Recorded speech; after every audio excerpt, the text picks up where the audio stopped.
So I want to summarize some of these thoughts, and there are so many. Change your thoughts based upon the wisdom of the Tao, and your life will change. There's many principles to live by in the Tao. First, remind yourself that there is no way to happiness. Happiness is the way. Bring happiness to all that you do. You accomplish much by trying less. It's so inconsistent, isn't it, with what we live in the Western world. But the less you try, when I go out and swim in the ocean, and I do it almost every day, I try to do between 30 minutes and an hour every day, being out there in that ocean.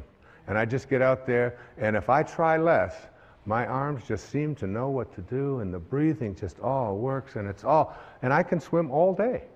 As soon as I try, as soon as I struggle, as soon as I start trying, the minute that I move myself into trying, it's like if I were to take this little cap here and drop it right there and say, I'm going to try to pick this up. I'm going to try to pick this up. This is what Lao Tzu was speaking about. So all of this, I'm trying, I'm really trying. All of this is called, in reality, not picking it up. That's what that's called, not picking it up. But when I just get easy and do less. See yourself, the Tao says, in everyone you encounter. A great lesson. Every single being, especially the ones that we read about who we're told are our enemies. See yourself in them. Know that whoever they are, wherever they live, they want what we want. They want what I want. They want to be at peace. They don't want to be always struggling. They don't want to be sick. They just want to be loved, whoever they are. I know the skepticism of that. It's like, yes, but, all of the yes, buts. But if they got it too, see, Lao Tzu wasn't speaking to, well, some are going to get this and some probably won't. He was speaking to all of us. Trust in others, the Tao says, to know what's best for themselves. Trust in that. Trust in the pliability, the flexibility of your babies.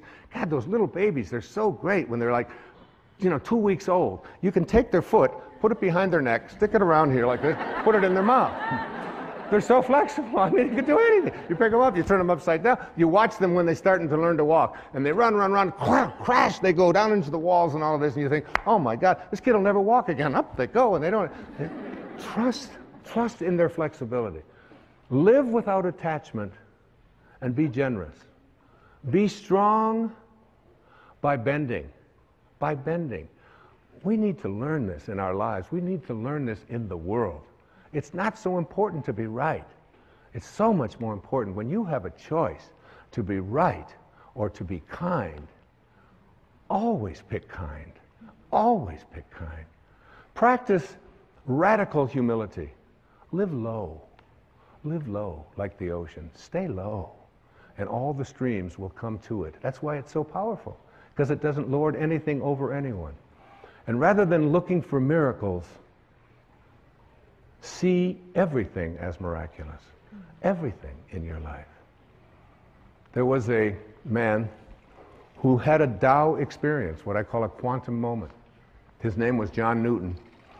He lived back in the beginning of the 18th century. And he was crossing the ocean. He was a slave trader. He had a ship full of human cargo that he was going to trade into slavery in the most hideous practice that was so common at that time in our history. And in the middle of a storm, on his way over there with all of these people, he was 22 years old or 23 years old. And he thought he was going to die, and he thought it was like he must have hit a hurricane or something out there that was before satellites could warn people. And while he thought he was in that state of dying, he took out a pencil and a paper, and he wrote on the back of an envelope, he wrote, I once was lost, and now I'm found. And it was grace. It was grace that taught my heart to feel. It was grace that brought me home. And when the storm was over, he had a moment. He reconnected to his source. Anybody out there can reconnect to the source, to the Tao, and become a being of Tao. Remember, it's a return trip. And you can make that return trip while you're alive. Remember the parrot. He knows much more than we did. And he returned back to Africa and he released the slaves, it is said. And for the next 55 years of his life, he shifted and became the most ardent spokesman as an abolitionist to abolish that hideous practice of slavery. That's what he devoted his life to it. A former slave, it's like going from Saul to Paul, you know, from being a person who crucifies and murders Christians to being the author of a big portion of the New Testament as St. Paul. In a moment, it's possible for any of us. I close this beautiful presentation on the Tao, Cecilia, with a poem that was written by a woman. Her name is Naomi Long Madgett. She's from Detroit, went to Wayne State University. She was named the Poet Laureate of Detroit, an acclaimed African-American poet. Listen to these words. It sums up all that I've been saying. I wouldn't coax the plant if I were you.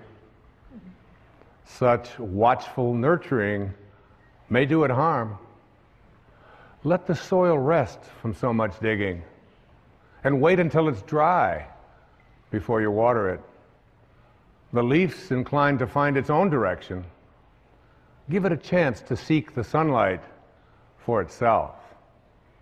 Much growth is stunted by too careful prodding, too eager tenderness. The things we love, we have to learn to leave alone. Thank you. Thank you. Thank you. Thank you. Thank you.